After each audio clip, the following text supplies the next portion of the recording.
Hello বন্ধুরা, আজকে আমি শেয়ার করছি আমার জীবনের এক এমন মুহূর্ত যা কোনো সিনেমার গল্পের চেয়ে কম নয়। সেদিন সকাল থেকেই আকাশ ছিল ভীষণ মেঘলা। স্কুল কলেজ ছুটি, আমি একাই ছিলাম বাড়িতে। মা গেছেন পিসির বাড়ি আর বাবা কাজে। হঠাৎ বিকেলের দিকে মেঘ কালো করে এলো। তারপর শুরু হলো সেই কাঙ্ক্ষিত বৃষ্টি। আর ঠিক তখনই দরজার বেল বাজল। আমি একটু অবাক হয়েই দরজা খুললাম, দেখি পাশের বাড়ির সৌরভদা ভিজে একাই। ভেতরে আসব। ওর কণ্ঠটা ছিল একটু কাঁপা কাঁপা। আমি কিছু বলার আগেই সে জুতো খুলে ভেতরে ঢুকে পড়ল। এরপর যা হলো সেটা আমি আজও ভুলতে পারিনি। আমি ওকে বসতে বললাম। ঘরের মধ্যে বৃষ্টি ভেজা শরীরটা একটু অস্বস্তিকর দেখাচ্ছিল।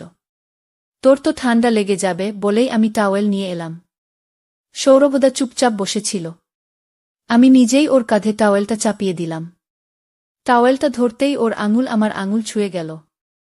এক সেকেন্ড, শুধু এক সেকেন্ড, কিন্তু সেই ছোঁয়া যেন সারা শরীরে কেঁপে উঠল।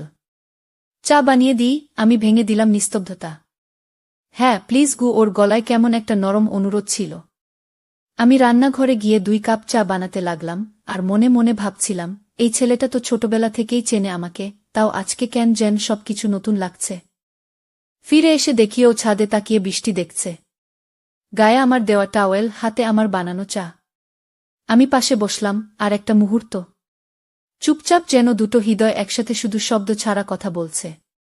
সেদিনের বিকেলটা যেভাবে কাটল তাতে আমার মনটা অদ্ভুত রকমের শান্ত, অথচ ঘূর্ণির মতো কেমন যেন আলোড়িত। বিকেল গড়িয়ে সন্ধ্যা নামল। সৌরভদা তখনও ছিল। মা বাবা ফিরতে দেরি হবে শুনে ওকে ডেকে রাখলাম রাতের খাওয়ার জন্য। রাতেও থাকো না? আবার বৃষ্টি শুরু হয়েছে গি? ও মৃদু হেসে বলল, থাকলে কি তুই বিরক্ত হবি? আমি কিছু বললাম না। চুপচাপ এক গ্লাস জল এগিয়ে দিলাম। রাতের খাওয়া শেষ করে ছাদে গিয়ে দাঁড়ালাম দুজনে। সামনে ভেজা আকাশ, মাথার উপর তারা নেই। শুধু একটা শান্ত অন্ধকার। সৌরভদা আমার দিকে তাকিয়ে বলল, আজ তোর চোখ দুটো কেমন অচেনা লাগছে কু। আমি হেসে বললাম, তুমি বৃষ্টি দেখো, আমি তো রোজ এমনই। কি একটা নিঃশব্দ মুহূর্ত আমাদের মাঝে, যেন কিছু ছিল। বলা হয়নি, তবু বোঝা যাচ্ছিল।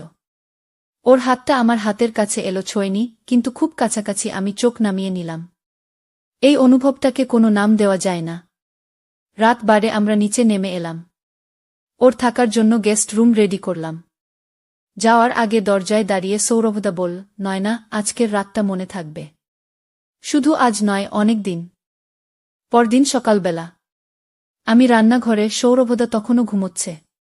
হঠাৎ রীতা বৌদি এসে হাজির। হাসতে হাসতেই ঢুকলেন। আরে, গেট তো খোলাই ছিল। ভাবলাম ঢুকে পড়ি। আমি একটু ঘাবড়ে গেলাম। কাল রাতে সৌরভদা থাকার কথা কাউকে বলিনি। বৌদি ফিসফিস করে জিজ্ঞাসা করলেন, নয়না, কার জুতোটা দেখলাম দরজার কাছে?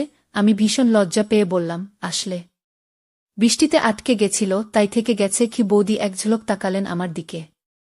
তারপর বললে, কি তোমাদের চোখে চোখে একটা কিছু ছিল। আমি আগেও টের পেয়েছিলাম, কিন্তু কাল রাতে ছাদের নীরবতা, তোমার চুপ করে দাঁড়ানো, ওর পাশে। আমি সব দেখেছি জানো কু। আমি স্তব্ধ। কিছু বলার মতো শব্দ হারিয়ে ফেলেছি। বৌদি, আপনি রাগ করেছেন?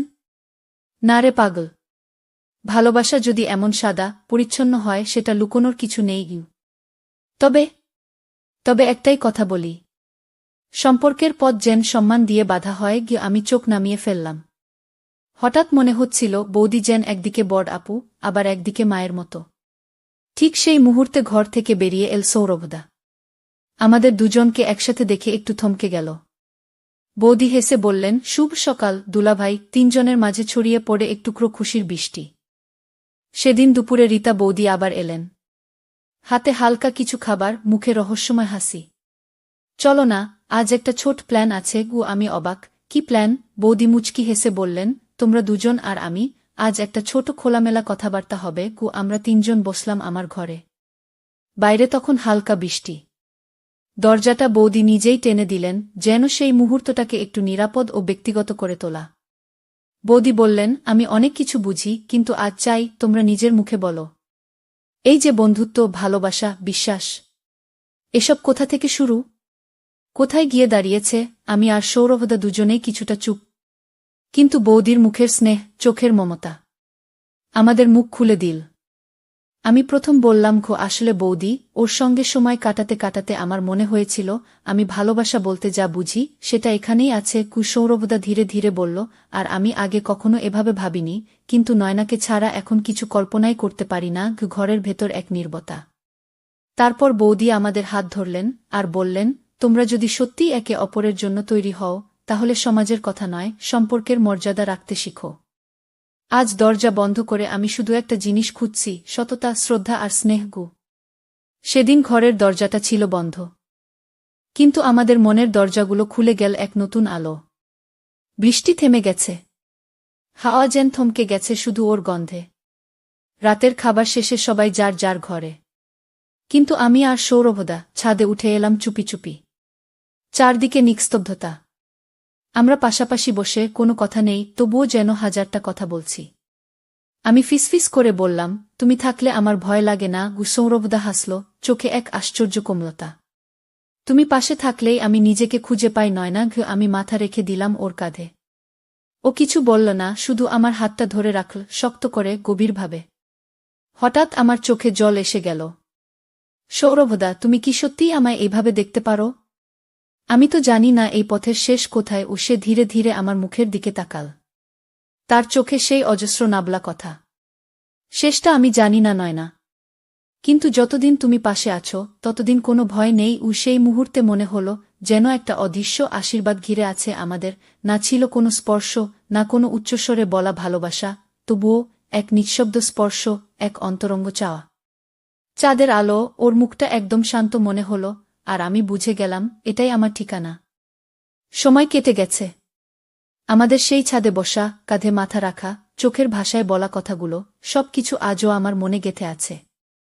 সেদিন সকালে রীতা বৌদি এসে বললেন, আজ আমি এক কাজ করেছি। সৌরভকে ওর বাড়ি না পাঠিয়ে আমাদের সঙ্গে থেকেই যেতে বলেছি। আমি অবাক। কিন্তু বৌদি, সবাই কি বলবে? বৌদি মুচকি হেসে বললেন, কে কি বলবে সেটা নয়, তুমি কি চাও সেটাই আজ সবচেয়ে গুরুত্বপূর্ণ। সেদিন বিকেলে সৌরভদা এল এক গুচ্ছ গাঁদা ফুল হাতে।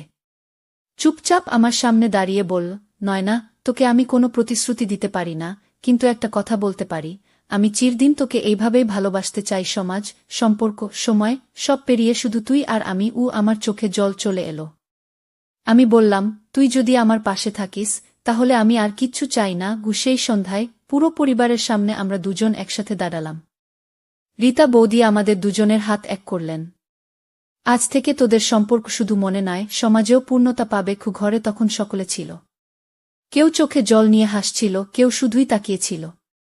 আর আমি শুধু অনুভব করছিলাম, আমার জীবনের সবথেকে সঠিক সিদ্ধান্ত এটাই। আমি তাকেই বেছে নিয়েছি, আমার সৌরভদা, আমার প্রথম ভালোবাসা। তো বন্ধুরা, ভিডিওটি ভালো লাগলে কমেন্টে জানাবেন। এই রকম ভালোবাসার গল্প শুনতে চাইলে চ্যানেলটা সাবস্ক্রাইব করুন এবং পাশে থাকুন আর আপনার বেল আইকনটা বাজিয়ে রাখুন, যাতে নতুন ভিডিও আপলোড করা মাত্র আপনারা দেখতে পারেন।